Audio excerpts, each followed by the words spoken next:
कृतघ्न गौतम की कथा। युधिष्ठिर ने पूछा, पितामह, आपने जिसे मित्रद्रोही और कृतघ्न कहा है उसकी पहचान क्या है, यह मुझे बताइए। भीष्म जी ने कहा, इस विषय में मैं तुम्हें एक पुराना इतिहास सुनाता हूँ। यह घटना उत्तर दिशा में मिलेच्छ के देश में घटित हुई थी। मध्य देश का एक ब्राह्मण था जिसने वेद बिल्कुल नहीं पढ़ा था। एक दिन वह कोई संपन्न गांव देखकर उसमें भीख मांगने के लिए गया। उस गांव में एक दस्यु रहता था जो बहुत ही धनी, ब्राह्मण भक्त, सत्य प्रतिज्ञ और दानी था। ब्राह्मण ने उसी के घर पर पहुंचकर भिक्षा के लिए याचना की। दस्यु ने ब्राह्मण को रहने के लिए एक घर देकर वर्ष भर निर्वाह के योग्य अन्न की भिक्षा का प्रबंध कर दिया और नया कोरदार वस्त्र देकर उसकी सेवा में एक नवयुवती दासी भी दी थी जो उस समय पति से रहित थी।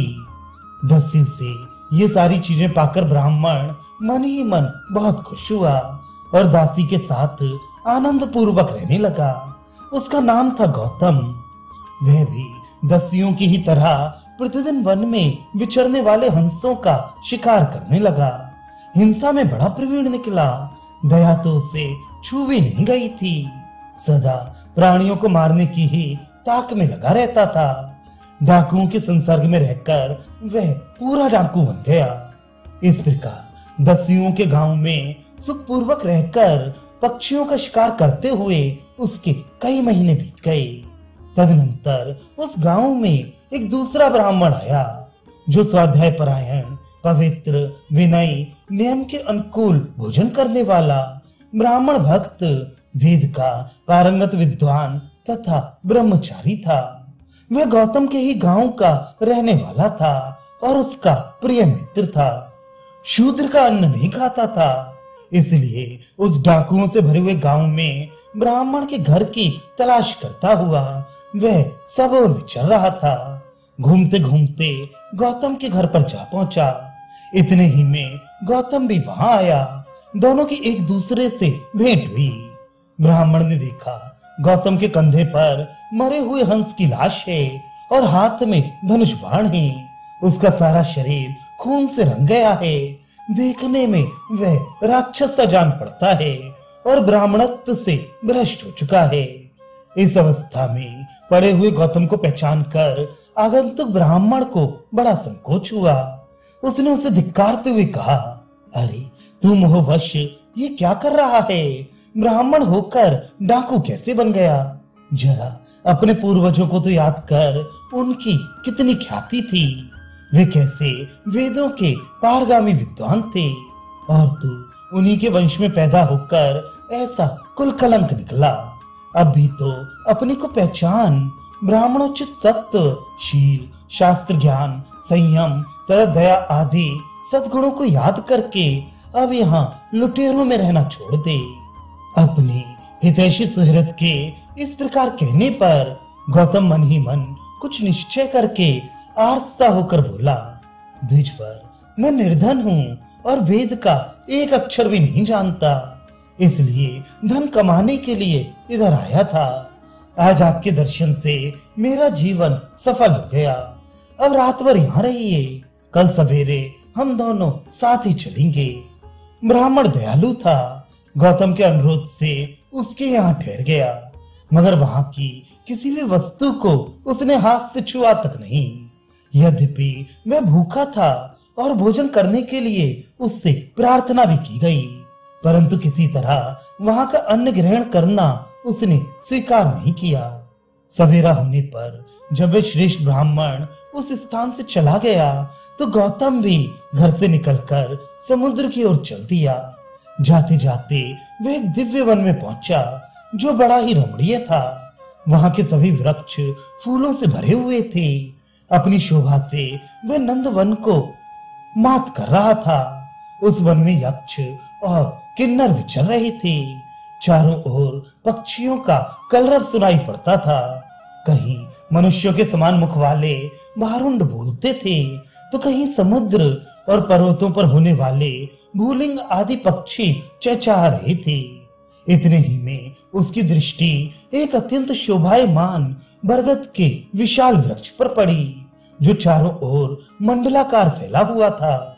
अपनी बहुत सी सुंदर शाखाओं के कारण वह एक महान छत्र के समान जान पड़ता था।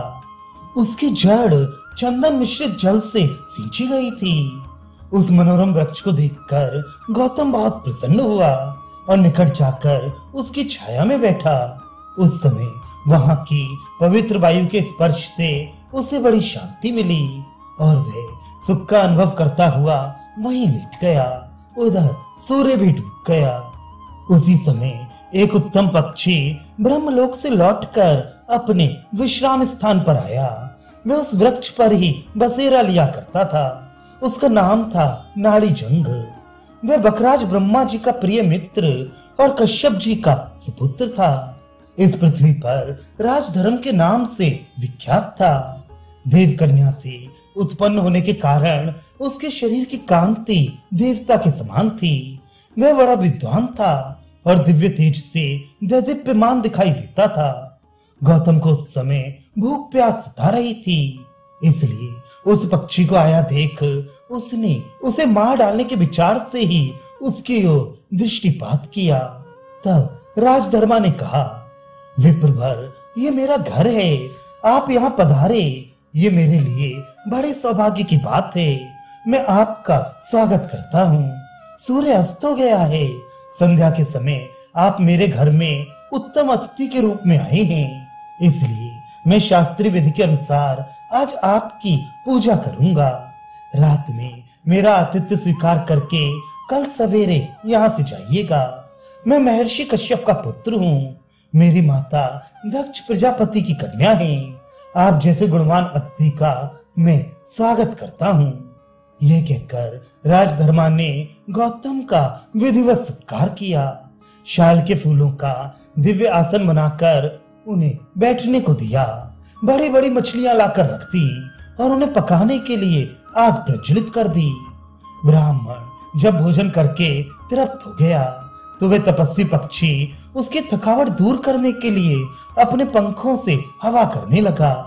विश्राम के पश्चात जब वह बैठा तो राजधर्मा ने उससे गोत्र पूछा, किंतु इसके उत्तर में वह और कुछ ना कहकर सिर्फ इतना ही बता सका कि मैं ब्राह्मण हूँ और मेरा नाम गौतम है। तत्पश्चात राजधर्मा ने उसके लिए पत्तों का बिछौना तैयार किया, जो दिव्य पुष्पों से वासित था। उसमें से सुगंध फैल रही थी। उस पर गौतम ने बड़े आराम से शयन किया। जिस समय वह उस बिछौने पर बैठा, राजधर्मा ने उससे वहां आने का कारण पूछा। गौतम बोला, महाप्राज्ञ, मैं दरिद्र हूँ और धन के लिए समुद्र तक जाना चाहता हूँ। राजधर्मा ने प्रसन्न होकर कहा, द्विजवर, अब आप समुद्र तक जाने की चिंता न कीजिए, यही आपका काम हो जाएगा। यहाँ से धन लेकर घर जाइएगा। बृहस्पति जी के मत के अनुसार 4 प्रकार से अर्थ की प्राप्ति होती है। वंश परंपरा से, देव की अनुकूलता से, काम करने से और मित्र की सहायता से। अब मैं आपका मित्र हो गया हूँ। आपके प्रति मेरे हृदय में पूर्ण सौहार्द है, अतः मैं ही ऐसा प्रयत्न करूंगा जिससे आपको अर्थ की प्राप्ति हो जाएगी। तदनंतर जब प्रातः काल हुआ तो राजधर्मा ने ब्राह्मण के सुख का उपाय सोचकर उससे कहा, सौम्य, आप इस मार्ग से जाइए, आपका कार्य सिद्ध हो जाएगा। यहाँ से 3 योजन की दूरी पर मेरे एक मित्र रहते हैं। उनका नाम है विरूपाक्ष। वे राक्षसों के राजा और महान बली हैं। मेरे कहने से आप उन्हीं के पास चली जाइए। निसंदेह वे आपकी मनोवांछित कामनाएं पूर्ण करेंगे। उसके ऐसा कहने पर गौतम विरूपाक्ष के नगर की ओर चल दिया। अब उसकी थकावट दूर हो चुकी थी।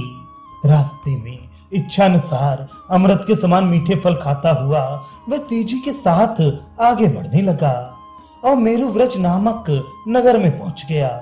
उस नगर के चारों ओर पर्वतों का किला और पर्वतों की सी ही 4 दीवारियां थीं। उसका दरवाजा भी एक पर्वत ही था। नगर की रक्षा के लिए सब ओर शिला की बड़ी बड़ी चट्टानें रखी हुई थीं। राक्षस राज को यह सूचना दी गई कि आपके मित्र ने अपने एक प्रिय अतिथि को आपके पास भेजा है। यह समाचार पाकर उसने सेवकों से कहा, गौतम को नगर द्वार से बुलाकर शीघ्र यहाँ ले आओ। आज्ञा पाते ही उसके नौकर गौतम को पुकारते हुए बाज की तरह झपटकर दरवाजे पर आ पहुंचे और बोले, भाई जल्दी चलो, हमारे राजा तुमसे मिलना चाहते हैं। बुलावा सुनते ही गौतम की थकावट दूर हो गई, वह दौड़ पड़ा। राक्षस राज की महासमृद्धि देखकर उसे बड़ा विस्मय हो रहा था। वह उन सेवकों के साथ शीघ्र ही राजमहल में जा पहुंचा। वहां विरूपाक्ष ने उसका विधिवत पूजन किया। तत्पश्चात जब वह एक उत्तम आसन पर विराजमान हुआ तो राक्षस राज ने उसके गोत्र, शाखा और ब्रह्मचर्य अवस्था में किए हुए स्वाध्याय के विषय में प्रश्न किया, मगर वह गोत्र के सिवा और कुछ न बता सका। तब राक्षस ने पूछा, भद्र, तुम्हारा निवास कहाँ है? तुम्हारी स्त्री किस जात की है?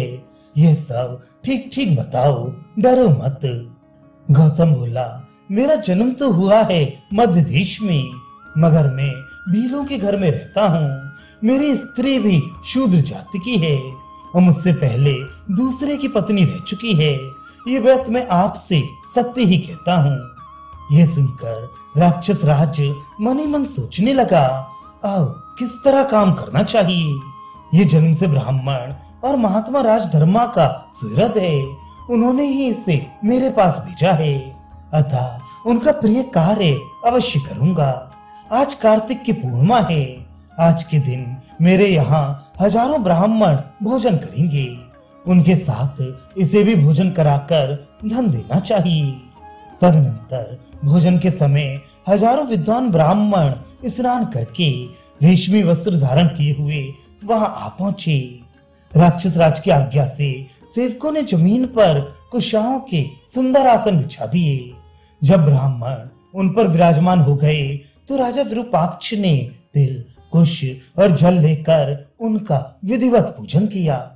उनमें विश्व देवों, पितरों तथा अग्निदेव की भावना करके उसने सबको चंदन लगाया और फूल की मालाएं पहनाई। उस समय उत्तम रीत से पूजा संपन्न होने पर उन ब्राह्मणों की बड़ी शोभा हुई। इसके बाद उसने हीरों से जड़ी हुई सोने की थालियों में घी से बने हुए मीठे पकवान परोसकर उनके आगे रख दिए। भोजन के पश्चात ब्राह्मणों के समक्ष रत्नों की ढेरी लगाकर विरूपाक्ष ने कहा, द्विजवरों, आप लोग अपनी इच्छा और शक्ति के अनुसार इन रत्नों को उठा लें और जिसमें आपने भोजन किया है उस स्वर्ण में पात्र को भी अपने अपने घर लेते जाएं। राक्षस राज के ऐसा कहने पर ब्राह्मणों ने इच्छानुसार उन रत्नों को ले लिया। इस प्रकार उत्तम रत्न और वस्त्र द्वारा सत्कार पाकर सभी ब्राह्मण बहुत प्रसन्न हुए। तदनंतर विरूपाक्ष ने नाना देशों से आए हुए उन ब्राह्मणों से कहा, विप्रवरों, आज दिन भर आप लोगों को राक्षसों से कहीं कोई भय नहीं है। मौज करते हुए अपने अपने अभीष्ट स्थान को चले जाइए, विलंब ना कीजिए।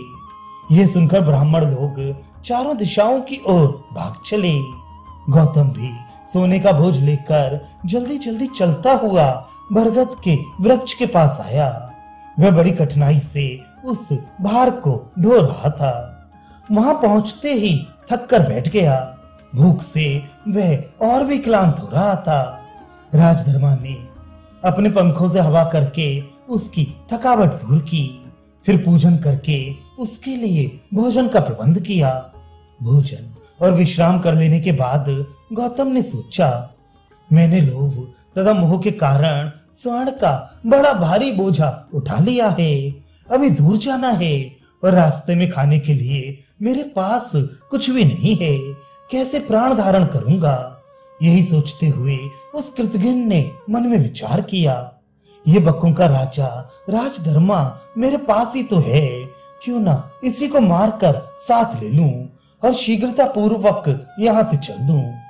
भीष्म जी कहते हैं, उस समय वह पक्षी गौतम पर विश्वास करके उसके पास ही सो रहा था। उधर वह दुष्टात्मा और कृतघ्न उसे मार डालने की तदबीर सोच रहा था। उसके सामने ही आग जल रही थी। उसमें से एक जलती हुई लाठी लेकर उसने निश्चिंत सोते हुए राजधर्मा को मार डाला। उसे मारकर गौतम को बड़ी प्रसन्नता हुई। उस हत्या के पाप पर उसकी दृष्टि नहीं गई। उसने मरे हुए पक्षी के पंख और बाल नोचकर उसे आग में पकाया और साथ में ले लिया।